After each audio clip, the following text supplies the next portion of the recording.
मित्रांनो, आपल्या सर्वांना एक प्रश्न पडला असेल, तो म्हणजे नेमकं नगरसेवकाला पगार किती असतो?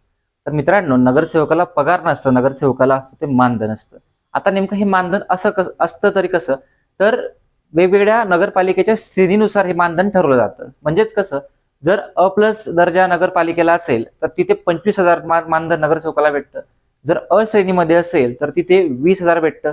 जर ब श्रेणी असेल तर तिथे 15,000 भेटतं, आणि क असेल तर 10,000, आणि ड असेल तर 7,500 मानधन नगरसेवकाला भेटतं. त्याचबरोबर ज्यावेळेस नगरसेवक स्थायी समिती असेल किंवा कुठली अधिकृत बैठकी असतात, त्या ठिकाणी नगरसेवकाला 400 ते 600 पर्यंत एक बैठकचा तो त्यांना भत्ता भेटतो. त्याचबरोबर जर नगरसेवक हा महापौर असेल, तर त्यावेळेस नगरसेवकाला, महापौराला वाहन असेल, वाहन भेटतं, स्वतंत्र कक्ष भेटतो, टेलिफोन सर्व्हिसेस, अशा सर्व्हिसेस त्यांना भेटतात. आणि ज्यावेळेस नगरसेवक त्याच्या वॉर्डासाठी निधी आणतो, तो निधी सुद्धा महानगरपालिकेच्या श्रेणीनुसार हा वेगवेगळा असतो. अ ब क ड जे काही श्रेणी असतात त्यानुसार तो वेगळा वेगळा असतो.